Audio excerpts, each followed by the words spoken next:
በፍጹም አይሳካላችሁም። እኔ ከራሴ ላይ የደረሰብኝ ነገር የምነግራችሁ። ከኔ ስህተት መማር አለባችሁ። እኔ በኮሮና ጊዜ ዩቲዩብን አንድ ብዬ ሲጀምር ምንም ማቴሪያል አልነበረኝም፣ ምንም የሰው አጋዥ ረዳት አልነበረኝም። ስለ ዩቲዩብ የማውቀው ነገር አልነበረም። እንድሰራ ያስገደደኝ ስራ ፈትቼ ቁጭ ያልኩበት የኮሮና ታይም ነበረ። በሰዓቱ ጓደኞቼ ጋር ሰብሰብ ብለን አጫጭር ቪዲዮዎችን፣ ኮሜዲ ፊልሞችን፣ ድራማዎችን እንፖስት ነበረ።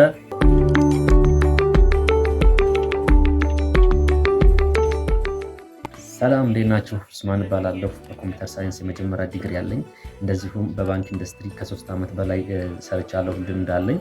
ግን ሶሻል ሚዲያ ምን ያህል ፓወር እንዳለው፣ ምን ያህል ሰው መለወጥ እንደሚችል፣ ማደግ እንደሚችል በፊት ጀምሬ የማውቀው ነው። ዩኒቨርሲቲ ግራጁዌት ከማድረጌ በፊት ነው በኮሮና ታይም ኮንቴንት እንደዚሁ መስራት ጀምረን ዩቲዩብ ላይ በአጭር ጊዜ ውስጥ ሞኔታይዝ አድርገን ብር ወደ ማግኘት ወደ መስራት ገብተን ነበረ።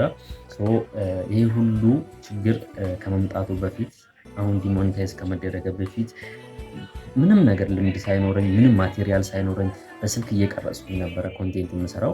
ኮሮና ደግሞ ዓለም አቀፍ የሆነ በሽታ ስለነበረ በሰዓቱ ተመልካች ሁሉም ቤት ስላለ በጣም ቪው ነበረው የምንሰራቸው ቪዲዮዎች፣ ብዙ ኢንጌጅመንት ነበራቸው እና ቶሎ 1000 ሰብስክራይብ ሞልቼ ወቻወሩን ሞልቶልኝ ቶሎ ሞኔታይዝ ማድረግ ችዬ ነበር። በሰዓቱ በ5 ወር አካባቢ ሞኔታይዝ አድርጌ ነበረ። ከዛ በኋላ ፊልሞችን፣ ኮሜዲ ድራማዎችን እንደዚሁ እየሰራን ጓደኞቼ ጋር በሰዓቱ ብዙ እድገት አሳይተን ለውጥ አምጥተን ነበረ። ምንም ማቴሪያል ሳይኖረን በስልካችን ብቻ ኮንቴንት እየሰራን ነበረ። ችግሩ የተከሰተው ከኮሮና በኋላ ወደ ዩኒቨርሲቲ ተመለስን። በሰዓቱ ለ1 ዓመት ያህል ወይም ለ1 ሴሚስተር እስከ 1 ዓመት ያህል ትምህርት ተቋርጦ ነበር። ወደ ዩኒቨርሲቲ ስንመለስ ቢዚ መሆን ጀመርኩኝ። ዩኒቨርሲቲ ላይ አንዳንድ ፕሮግራሞችን ብቻ መርጬ ፖስት አድርግ ነበረ እንጂ ኮንቴንት ወጥ ያለ ነገር መስራትም አልቻልኩም። እዛ ላይ የተያያዙ አልጎሪዝሙም የለመደው ፊልም ድራማ ነገር ነበርና ሌሎች የሚለቃቸው ፖስቶች አይታዩም ነበረ። ከዛ በኋላ ከዩኒቨርሲቲ ከ3-4 ዓመት ቆይታ በኋላም አካውንቴ ብዙም አክቲቭ አልነበረም። ግራጁዌት አድርጌም ከዩኒቨርሲቲ ከወጣው በኋላ የመጀመሪያው ያው ሁላችንም እንደምናውቀው ሰኔ ላይ ተመረቀን፣ ሐምሌ ነሐሴ፣ ከዛ በኋላ ከመስከረም በኋላ ስራ የምንፈልግበት ወቅት ነበረ። ግን መስከረም ላይ ስራ አግኝቼ ተቀጥሬ እንደማንኛውም ሰው ለመስራት አንድ ብዬ ጀመርኩኝ ማለት ነው። የምሰራው ደግሞ በጣም ቢዚ የሚያደርግ እንደ ሀገራችን ደግሞ በጣም አላደል ከባድ የሆነ ኢንዱስትሪ ባንክ ውስጥ ነበር የምሰራው። በሰዓቱ ፍሪ ታይም የለም ኮንቴንት ለመስራት አይደለም እና ለረፍት ጊዜ ራሱ አልነበረንም። ስለዚህ ቻናሌ ዲአክቲቬት ተደረገብኝ ማለት ነው። ምንም ኮንቴንት የምሰራው አልነበረኝም። ባለኝ የትርፍ ጊዜ ለመስራትም ምንም መንቀሳቀስ ስላልቻልኩኝ ማታም ድካም አለው፣ ቀንም በጣም ቢዚ ነበር። ከስራው ጋር ፈጽሞ አይሄድም። እንደሚታወቀው ተቀጥሮ መስራት ደግሞ ምን ያህል ኮንትሮል እንደሚያደርገን ሙሉ ጊዜያችን እንደሚወስድብን ይታወቃል። ሆኖም በትርፍ ሰዓት ራሱ ለመስራት ያልቻልኩበት ምክንያት የምሰራበት ኤሪያ እስከ 45-46 ዲግሪ ሴልሺየስ ድረስ ከፍተኛ ሙቀት ላይ ስለነበረ ለ2-3 ዓመት ያህል መስራት አልቻልኩም ማለት ነው። በጣም ከፍተኛ ሙቀት ነበረበት አካባቢ ነበር ስሰራ የነበረው። ይህን ቪዲዮ ማየት ትችላላችሁ ማለት ነው። ሌትም ቀንም ከባድ የሆነ ኤንቫይሮንመንት ውስጥ ነበርኩኝ። አንዱ ቻሌንጅ የራሴ የነበርኩበት ኤሪያ ነው። ራሳችሁ አላማችሁን ለማሳካት ሎኬሽን ማመቻቸት፣ በህይወታችሁ ውሳኔ መወሰን ግዴታ ነው።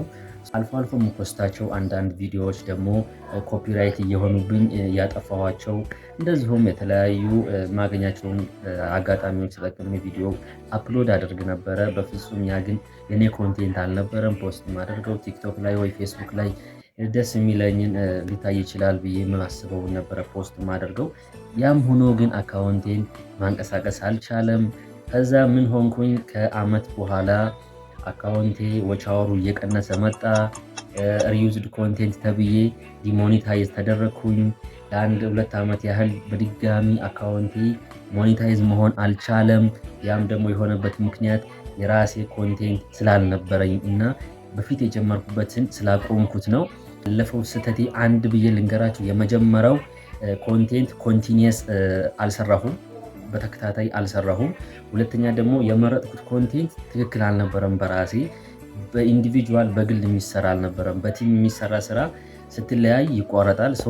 በተለያየ ጉዳይ ደግሞ በተለያየ ምክንያት ከሰው ጋር ትለያያላችሁ። በራሳችሁ የጀመራችሁት የራሳችሁ ኮንቴንት ከሌላችሁ በጣም ነው የምትጎዱት። ስለዚህ ራሳችሁን ችላችሁ እንድትሰሩ ነው የመጀመሪያ ሪኮመንድ ማድረጋችሁ።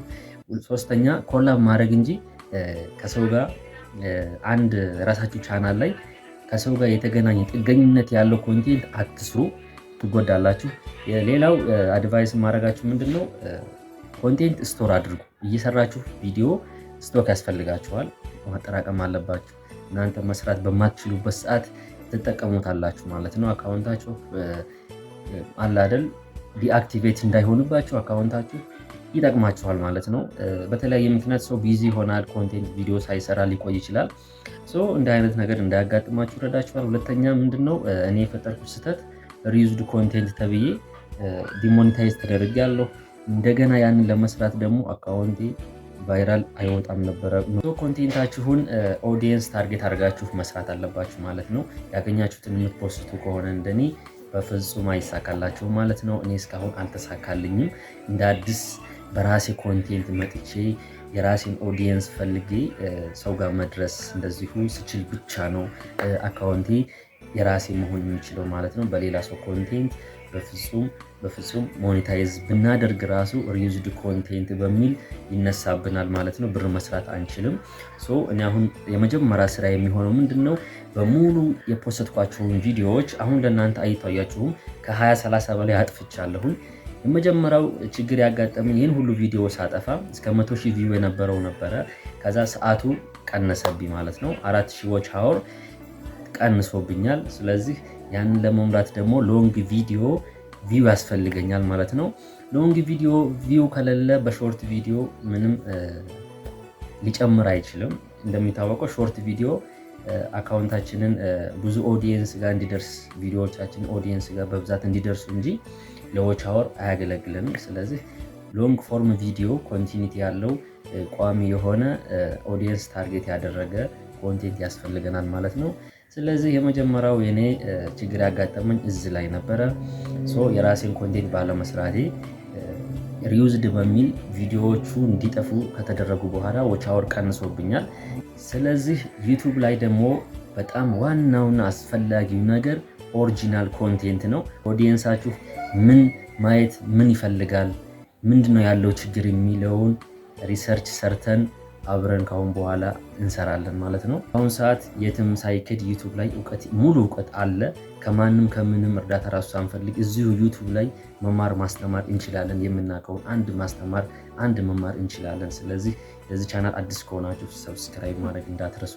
አዲስ ጀማሪ ከሆናችሁ ልምድ ያላችሁም ካላችሁ እዚሁ አብረን ፋሚሊ መሆን እንችላለን። የተለያዩ ጉዳዮችን እያነሳን ወደፊት አብረን መሄድ እንችላለን። ሰብስክራይብ ማድረግ ለእኔ ትልቅ ነገር ነው። ሰብስክራይብ አድርጉ። ብዙ ነገር ትማራላችሁ። ብዙ ነገር አብረን እናያለን። ይህንን ቻናል ሞኔታይዝ ድጋሚ እናደርገዋለን ማለት ነው። ፕሮሰሱን አብረን እናየዋለን። አመሰግናለሁ።